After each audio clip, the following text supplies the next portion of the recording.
Já vimos que existem pelo menos 3 realidades a respeito do Cristo. O Cristo cósmico, que existe desde o momento da incepção de nosso universo. O Cristo histórico, que nos trouxe tantos ensinamentos há 2000 anos na Palestina. E o Cristo que habita em nossos corações, aqui e agora e para todo sempre. Nós vemos na tradição cristã que muitas vezes é dito que Cristo é o Salvador. É mesmo dito, às vezes também, que só Cristo salva. Isso pode vir como um choque para muitas pessoas, acreditando que isto seja uma exceção, algo como que um monopólio para a fé cristã, para a salvação de todas as pessoas. No entanto, nós sabemos que a mesma realidade é chamada por muitos nomes por diferentes pessoas. Aquela realidade que os budistas referem-se como o Buda em cada ser humano,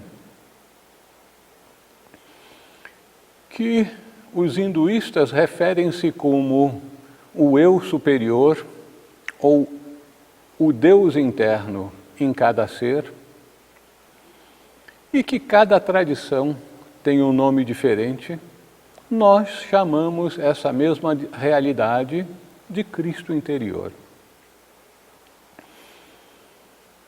Nós sabemos que o Uno, o Divino, se manifesta através de 3 correntes energéticas.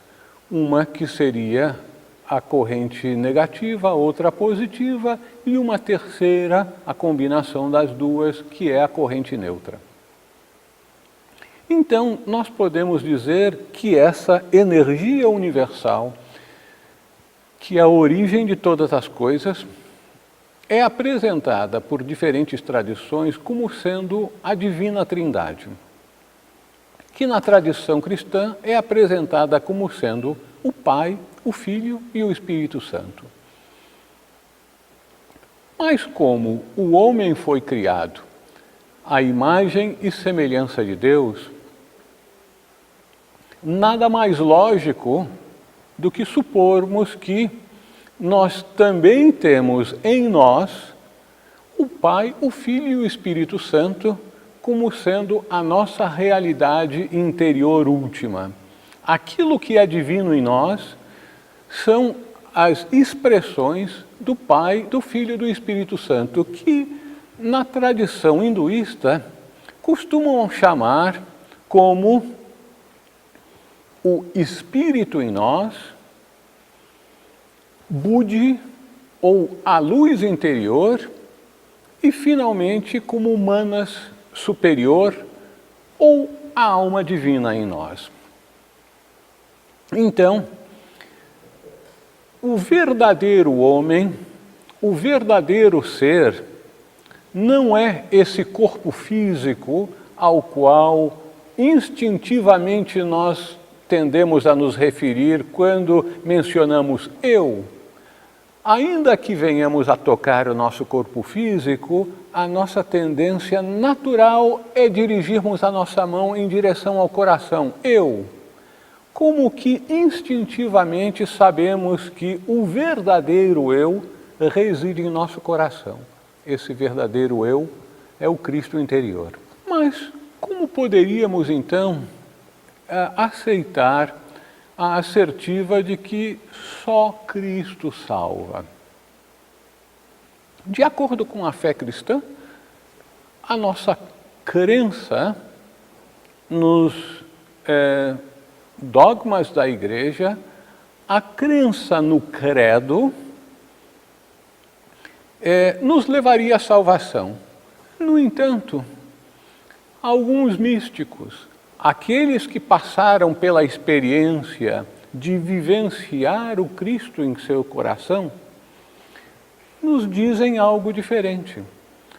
Um determinado místico no século XVI nos disse de forma poética: ainda que Cristo nascesse 1000 vezes em Belém, mas não nascesse em seu coração, permanecerás miserável. A cruz do Gólgota buscas em vão, a menos que a erga por sua vez em teu coração. Portanto, a salvação do Cristo, a vivência do Cristo interior é uma experiência pessoal de cada um de nós.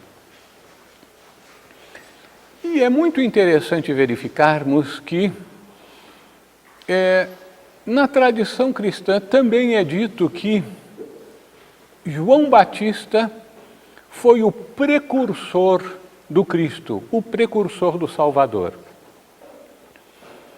Ora, nós sabemos que a Bíblia nos foi apresentada com uma linguagem simbólica extremamente rica, chamada por alguns de linguagem analógica, porque ela usa de analogias para nos remeter à verdade última que está escondida por trás do simbolismo.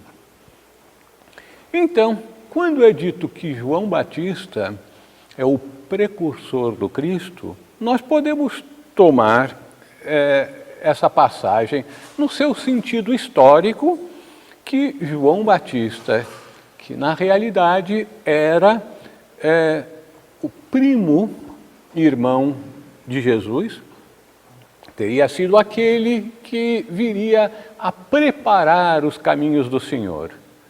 Mas no seu sentido simbólico, isso significa algo inteiramente diferente, porque simbolicamente, na linguagem cifrada em que foi escrita a Bíblia, cada personagem de uma passagem representa um aspecto do ser humano.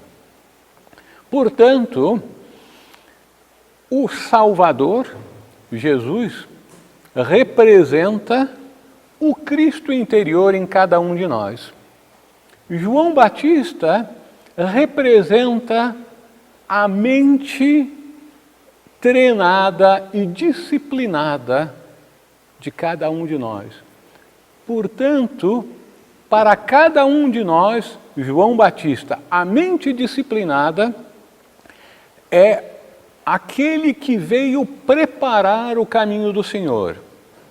Assim sendo, torna-se fácil entendermos a passagem seguinte, em que Jesus diz que de todos os nascidos de mulher, nenhum é tão grande como João Batista. No entanto, o menor no reino dos céus é maior do que ele. Ora, nós sabemos que João Batista era, naquela época, o dirigente espiritual da comunidade essênica. A comunidade essênia era uma comunidade que tinha a tradição dos mistérios e que tinha grandes místicos. Consequentemente, é de se esperar que o chefe daquela comunidade seja uma pessoa altamente evoluída para que ele fosse um hierofante capaz de iniciar os membros avançados da comunidade essênia. Ele teria que ter uma iniciação ainda mais elevada do que aquelas que ele iria ministrar aos outros.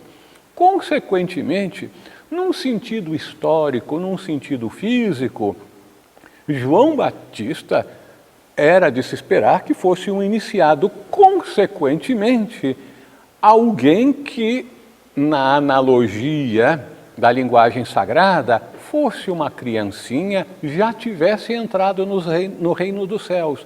Mas como então nós vemos Jesus dizendo que dos nascidos de mulher, ele é o mais elevado. No entanto, a menor criancinha no reino dos céus é maior do que ele, porque ele estava se referindo ao fato de que João Batista, representando a mente disciplinada, que é nascida de mulher, porque a nossa mente concreta faz parte de nossa personalidade, então é algo da nossa natureza mortal, consequentemente nascida de mulher.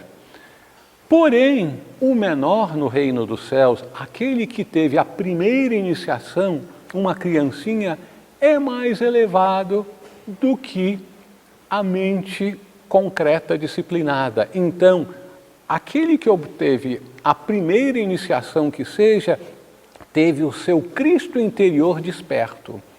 Aí nós entendemos essa passagem em toda a sua inteireza. E é por isso, então, que nós verificamos que é acertada a assertiva de que só Cristo salva. Por quê? Enquanto somente o João Batista em nós estiver agindo, a nossa mente, ainda que bem disciplinada e bem cultivada, erudita, esse ainda não entrou no reino dos céus. Somente quando o Cristo interior despertar, quando o Cristo em si nascer, por isso Paulo dizia aos coríntios, sofro outra vez as dores do parto até que o Cristo em vós esteja formado. O Cristo em vós não é o Cristo histórico, não é o Cristo que tinha nascido na Palestina, mas o Cristo em cada um de nós. Somente quando o Cristo em nós nasce, é que nós damos o primeiro passo, entramos no reino dos céus. No entanto, nós sabemos, como Jesus nos disse, na casa de meu Pai há muitas moradas. Isto significa que na casa do Pai existem diferentes níveis de realização espiritual. Aquela criancinha em quem Cristo espiritual, o Cristo interior recém-nasceu, aquele que já recebeu o seu batismo e outros níveis progressivos de realização espiritual. Aí nós verificamos que é só quando esse Cristo interior nasce, há uma total mudança, que é referida por Paulo como sendo o homem velho que morre para que possa nascer o homem novo. Não significa uma morte física, mas é uma morte em consciência. Aquele ser que antigamente se deixava levar pelas emoções, pela tradição, que era prisioneiro de seus condicionamentos e de seus apegos, agora esse homem antigo morreu. É um homem novo que renasce, e este renascimento é repetido inúmeras vezes nos evangelhos. Seria interessante nós deixarmos bem claro o que se refere a evangelho. Evangelho é uma palavra grega, evangelion, que significa a boa nova. E esta boa nova que Jesus recomenda a seus discípulos, que passem a propagar a boa nova, são os ensinamentos de Jesus, ensinamentos esses que nos levam a esse renascimento interior, que nos possibilitam alcançarmos a salvação através de quem? Através do Cristo. É só quando Cristo em nós vem a nascer é que nós podemos ter a nossa salvação garantida. Com esse primeiro nascimento do Cristo em nós, que algumas tradições se refeririam como sendo uma primeira iniciação, é o que os budistas chamam de entrar na corrente. Entrar na corrente do desenvolvimento da mente, do desenvolvimento da natureza última que se encontra escondida em cada um de nós. Agora, o interessante é que esse nascimento do Cristo em nós é uma coisa surpreendente, porque Cristo já existe em nós.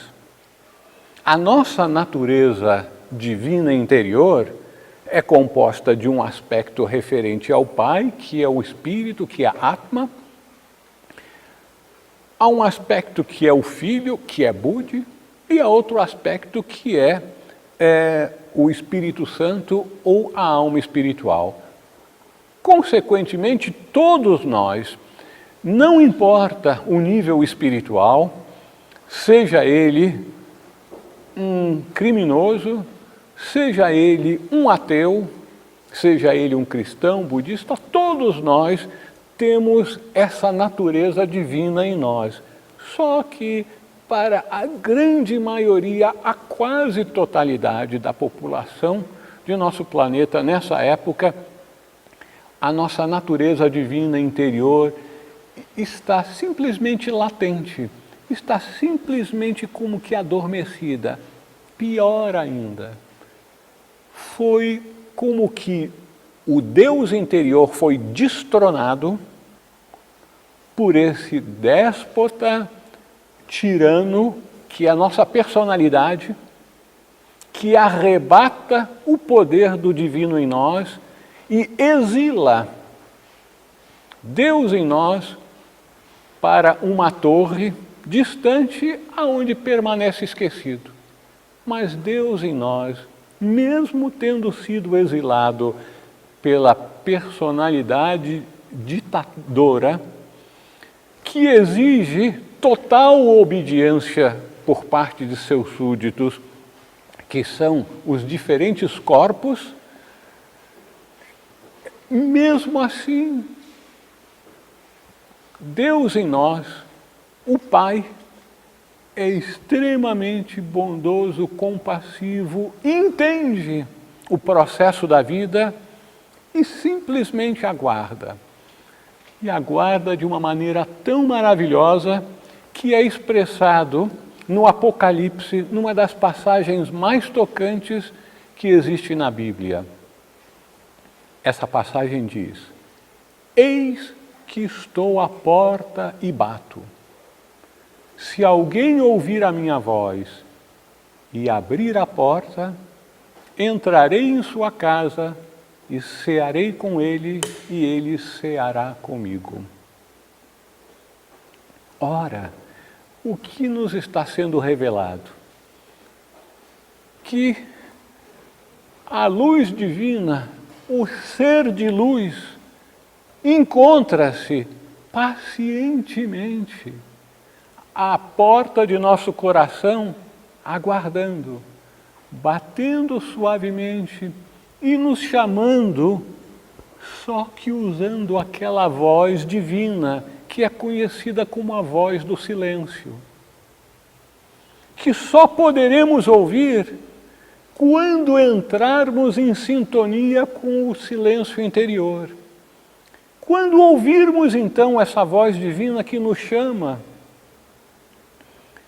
e abrirmos a porta. O que é essa porta? Uma porta é algo que separa, algo que impede a passagem.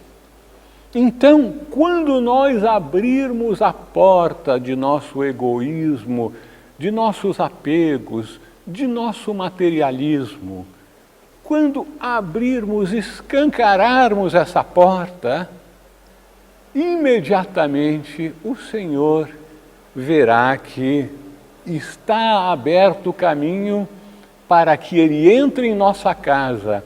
E tradicionalmente a casa é utilizada como um símbolo para representar o nosso corpo físico.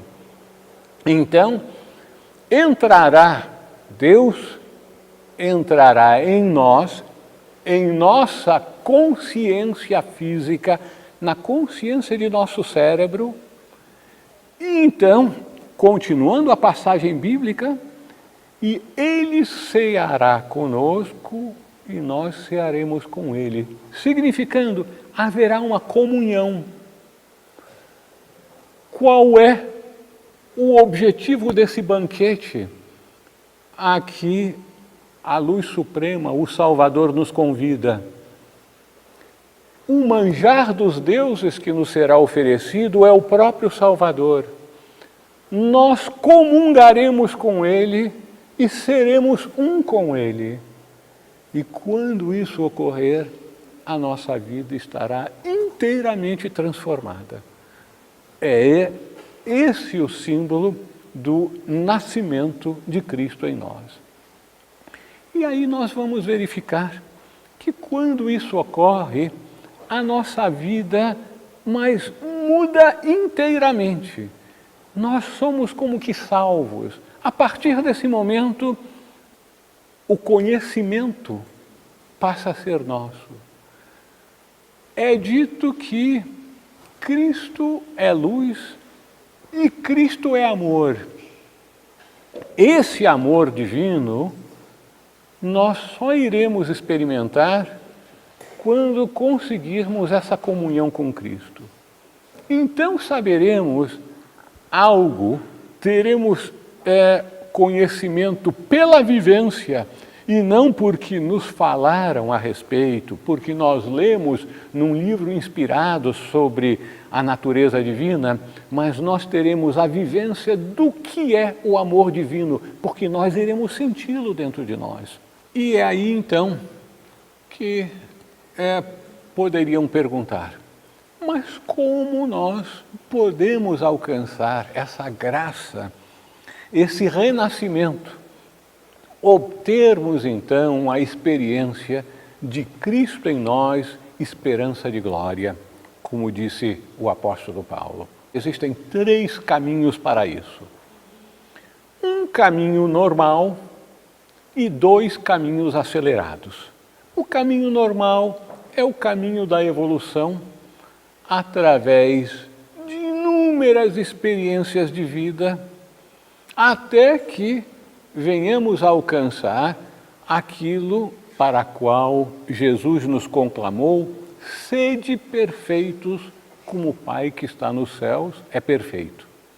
Mas esse processo é extremamente longo, porque é o processo do aprendizado normal pela tentativa e erro, e nós verificamos em nossa vida como temos certas dificuldades para superarmos algumas de nossas fraquezas. E nós teremos que ser homens perfeitos para alcançarmos aquele nível de realização espiritual em que é simbolizado o término de nossa jornada, que é a perfeição, sendo ela estabelecida como a estatura da plenitude de Cristo em nós. Mas existem 2 caminhos bem mais rápidos: os caminhos místicos e o caminho ocultista.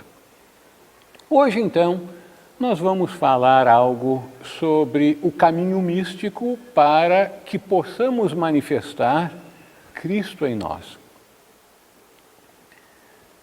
Obviamente, esse é um assunto extremamente vasto, para o qual deveríamos, para apresentá-lo de uma forma que represente a realidade da maravilha da experiência mística, por várias e várias horas. Então vamos dar algumas pinceladas sobre o caminho místico.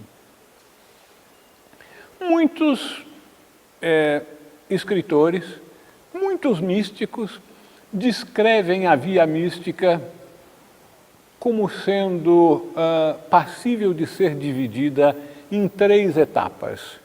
Outros falam de 5 etapas. As 3 etapas seriam a via purgativa, a via iluminativa e a via unitiva. Aqueles que descrevem o caminho místico como constando de 5 etapas, falam inicialmente de um despertar. Segundo, da purgação.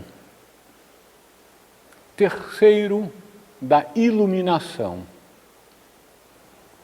Quarto, da morte mística, ou como ficou conhecido na literatura mística a partir do século XVI, com a obra de João da Cruz, A Noite Escura da Alma. Essa seria então a 4ª etapa, sendo a 5ª, finalmente, a união, a teoses, a união com Deus. Mas nós vemos então que há uma certa semelhança. Aqueles que falam em 3 etapas deixam de lado o início da via mística, porque é algo um tanto inconsciente. Porque aquele despertar ocorre para diferentes místicos de formas diferentes, mas normalmente é uma experiência de uma tamanha importância e de uma forma tão radical na vida da pessoa que ele muda, porque essa experiência é uma experiência do finito experimentar o infinito. O limitado, de repente, ver a sua consciência expandir-se sem limite algum. Aquele que estava inicialmente centrado em si, passa a se ver em todas as coisas e principalmente perceber que a totalidade, o absoluto, Deus e ele são um só. Essa experiência é tão transformadora que a partir de então, vamos chamar essa graça, eu até chamaria essa amostra grátis divina que nos é dada, da beleza do que é o reino dos céus interior, passa a mudar a vida do místico, porque ele percebe que tudo mais na vida é secundário, tudo mais não tem realmente valor. O que importa é viver naquela experiência da unidade. Então ele quer mais, ele quer repetir aquela experiência. E ao retornar à sua consciência de vigília, a consciência normal, um tanto deprimido, ou muito deprimido mesmo, como a maior parte de nós sentiria se seu filho querido morresse, se seu companheiro querido de muitos e muitos anos de vida viesse a falecer. Uma perda irreparável que nós iríamos sentir ao perdermos esse ser amado na Terra, é o que o místico sente ao terminar aquela experiência que ele não estava esperando que isso viesse a ocorrer, que fosse uma coisa tão beatífica assim. E quando aquilo termina, ele só pode pensar em que aquilo venha a ocorrer outra vez. Mas aí ele percebe como Deus é puro, como Deus é bom, como Deus é amor. E ele olha de volta para si e verifica: meu Deus, eu não sou digno de entrares em minha casa. Eu não sou puro, eu não sou amoroso. E a partir daquele momento, então, começa aquela segunda etapa, a etapa da purgação, a via purgativa, em que aquele que antes simplesmente tinha uma aspiração para com a vida espiritual, que desejava mudar a sua vida, agora teve a sua vida mudada, mas entende que deve transformar a sua natureza humana material para que ele possa se tornar digno da repetição daquela experiência. Então começa aquele grande trabalho, um trabalho árduo de purificação. É como se todos nós decidíssemos atacar todos os nossos defeitos de uma vez por todas, porque não basta atacar um só. Não é mais aquela questão de deixarmos para começar a nossa dieta na segunda-feira. Não, eu vou ser paciente quando esse pestinha sair aqui de casa. Não, não tem mais desculpa. Todos os frontes das nossas fraquezas têm que ser atacados simultaneamente para que nós possamos, então, merecer a renovação dessa experiência. Chega um determinado momento, então, em que o místico não espera, a experiência outra vez começa a ocorrer. E ocorre uma vez, ocorre uma segunda vez, e aí, então, entra-se na via iluminativa, ou a etapa da iluminação. Essa é uma etapa em que o místico começa a desenvolver essa visão interior. Ele passa a conhecer a verdade vendo-a por dentro. Tudo aquilo que ele deseja conhecer passa a ser conhecido pela vivência. Os místicos descrevem esse tipo de experiência de uma forma em que eles veem não com os olhos físicos, mas com os olhos da alma, que estão por toda parte.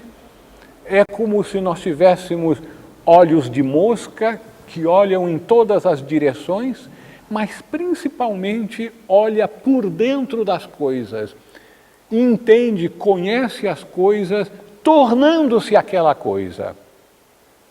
É a experiência do samadhi, como é descrita pelos grandes yogis, em que a pessoa passa a conhecer a verdade por dentro, experimentando o que é aquela coisa. Por isso que os grandes gênios, os gênios da ciência, da poesia, da literatura, da filosofia, das religiões, são aqueles seres que entraram nessa etapa da iluminação.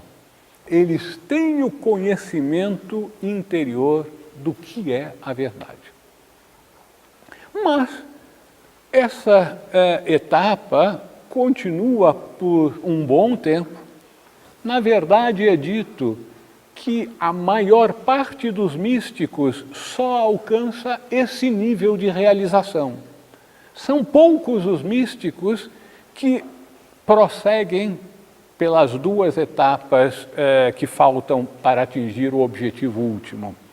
E assim, da mesma forma como após aquela primeira experiência de pequenina iluminação que possibilitou o despertar do místico, também depois dessa iluminação ampla pela qual o místico passa na terceira etapa, vem uma nova etapa purgativa. Porém, não mais a purificação da natureza exterior, a purificação das fraquezas, dos vícios. Agora é a purificação última, é a última etapa de despojamento que torna-se necessária antes que possamos comungar com o Senhor. E essa é a etapa, obviamente, mais difícil, é o grande desafio para todos nós, nos libertarmos da ilusão de sermos um ser separado. É nos libertarmos de toda e qualquer bengala figurativa na qual nos apoiamos para prosseguirmos em nossa vida terrena, inclusive na vida espiritual.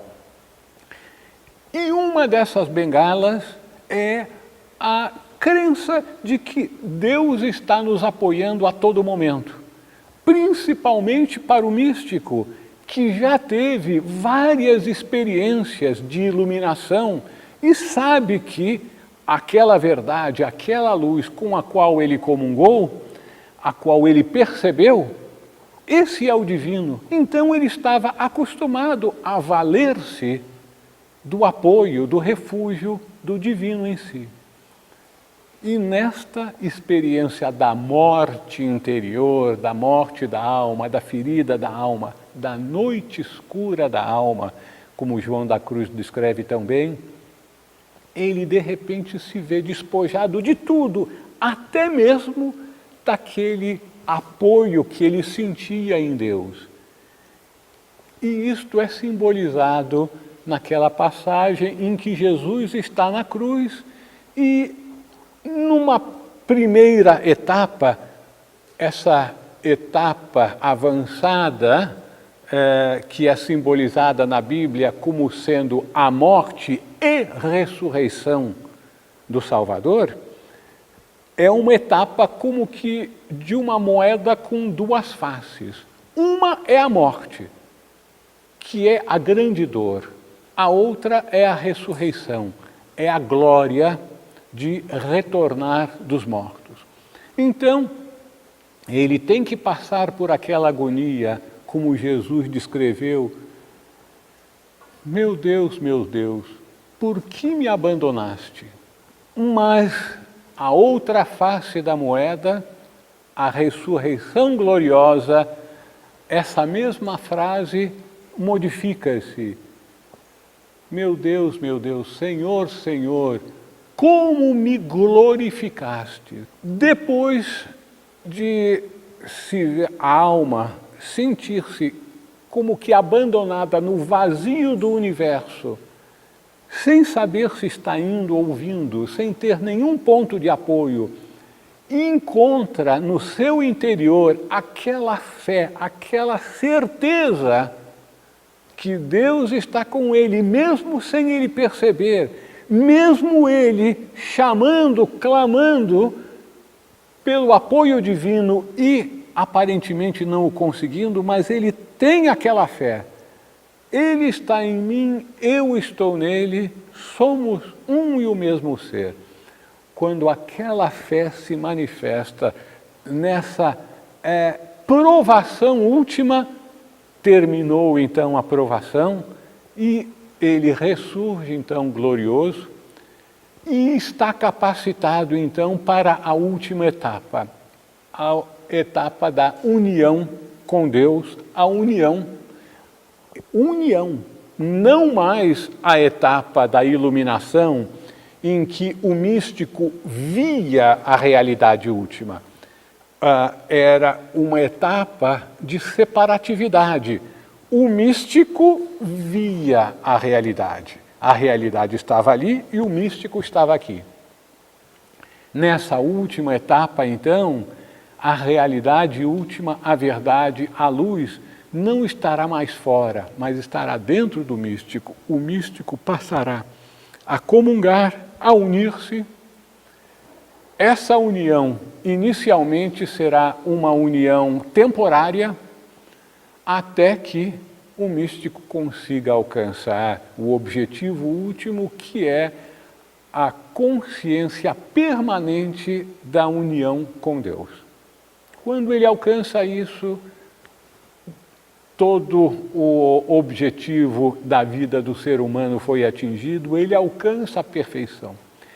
E uma coisa muito interessante que aqueles que estudam a vida dos grandes místicos percebem que a via mística é uma via que requer total entrega, grande recolhimento.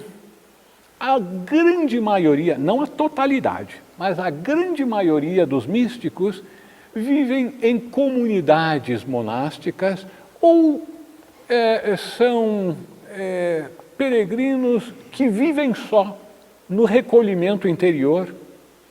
E esse recolhimento da via monástica muitas vezes é criticado, mas eles estão ali em oração o dia todo, não fazem nada, mas essa aparente apatia, suposta preguiça, que é totalmente errônea, porque não há ninguém tão ativo, mas ativo internamente, como são os místicos. Nós sabemos como é difícil, como nós gastamos energia quando estamos tentando modificar qualquer fraqueza em nós.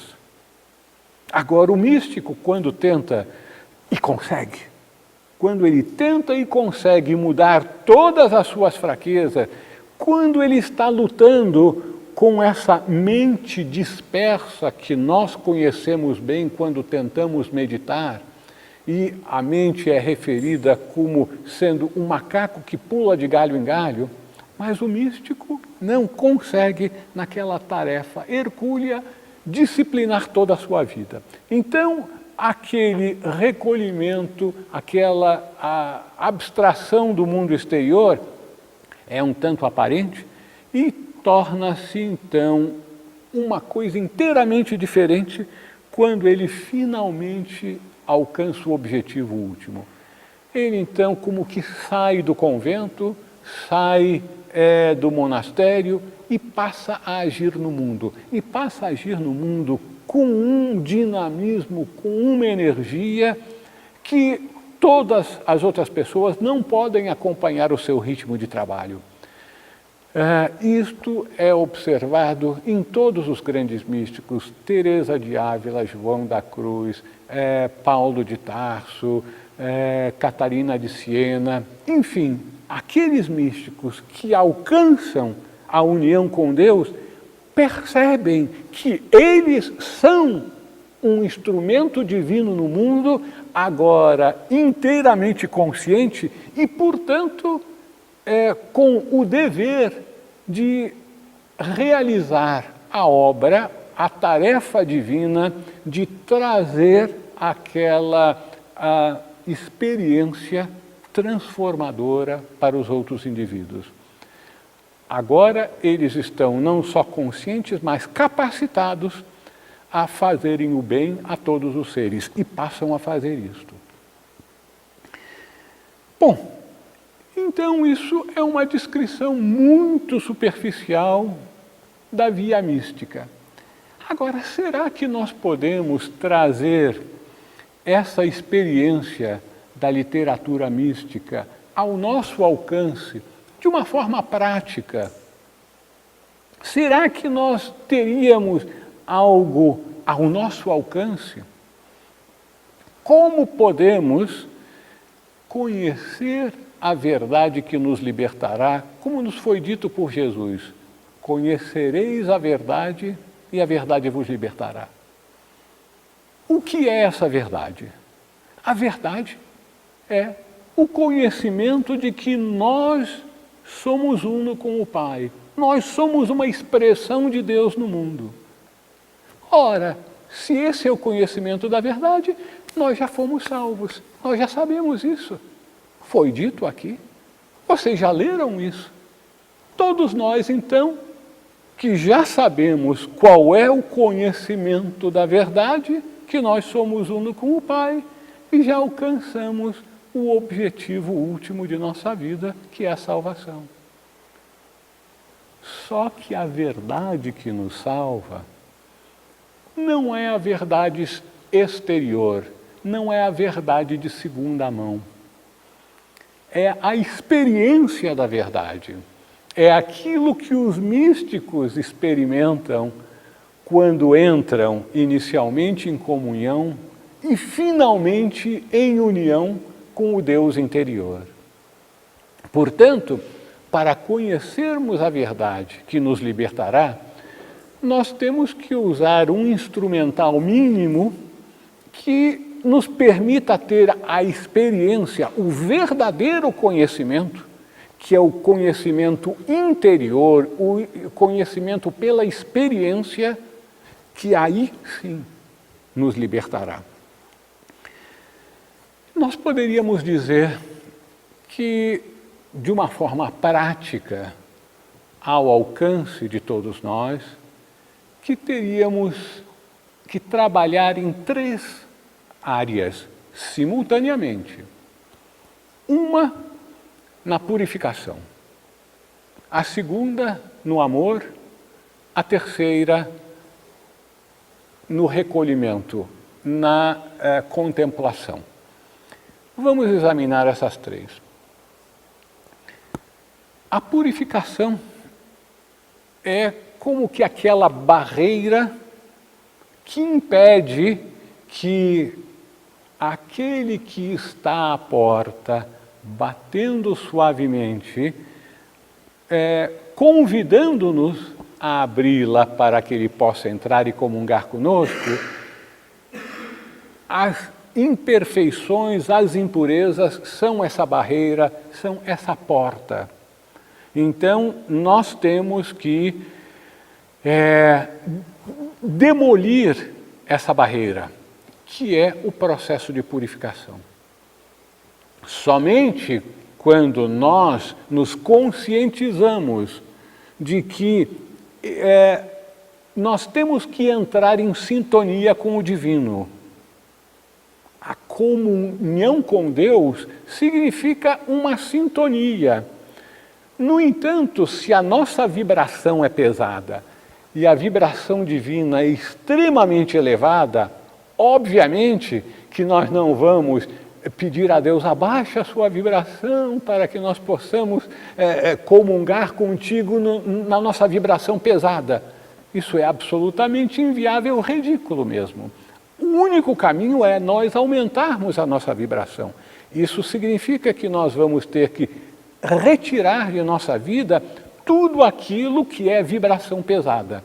Isso então é o processo de purificação. Como nós sabemos que no mundo material, o material é energia e todas as coisas materiais, inclusive as nossas emoções e os nossos pensamentos, são vibrações, nós temos que transformar tudo em nós, as nossas ações, os nossos sentimentos e as nossas emoções e os nossos pensamentos, todos eles em pensamentos, emoções, sentimentos de vibração elevada, para que possamos construir uma sintonia com o divino. Então, essa é a etapa de purificação. Deus é amor.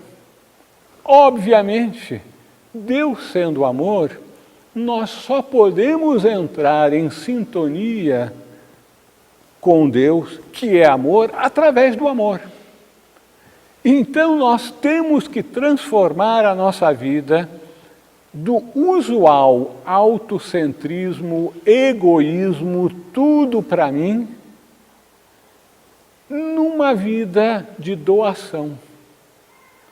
Não é para menos que em todas as tradições espirituais é dada grande ênfase no desenvolvimento das virtudes. Os budistas, por exemplo, no caminho avançado, sempre falam das paramitas, mas não é das virtudes simplesmente, da perfeição das virtudes, sendo que a primeira delas é a generosidade, a doação. Então, nós temos que tornar a nossa vida uma vida de amor, de doação, porque aí nós estaremos progressivamente nos sintonizando com a natureza divina em nós, permitindo que a nossa natureza exterior entre em sintonia com a nossa natureza interior. E, finalmente, aquela última etapa, a chave na porta, que nos permitirá agora uma porta desobstruída e com as dobradiças devidamente azeitadas, com as condições ideais de pureza e de amor, na medida que nos for possível, disponíveis.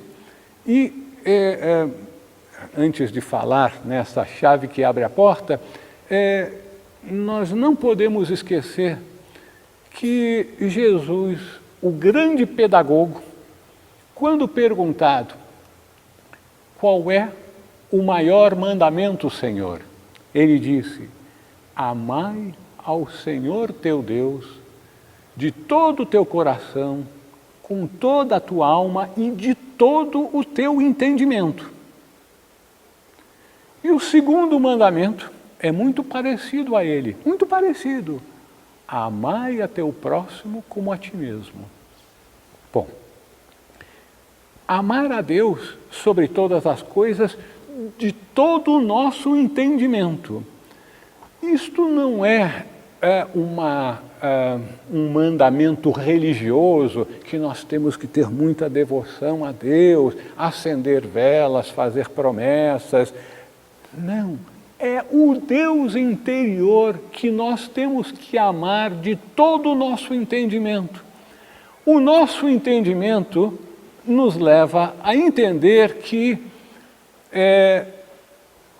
todos os seres são unos, que o processo divino é da expressão do divino em nós. Portanto, sabendo que Deus está em mim e está em cada um daqueles que me cercam, que está na natureza também, é respeitar a natureza, é respeitar o nosso próximo. Então, esse mandamento é um mandamento espiritual e não estritamente religioso. Mas esse segundo aspecto do mandamento, amar a teu próximo como a ti mesmo. Então, nós precisamos amar o próximo como a nós mesmos. Mas quem é o si mesmo? O si mesmo é o espiritual que existe em nós. É a alma em nós.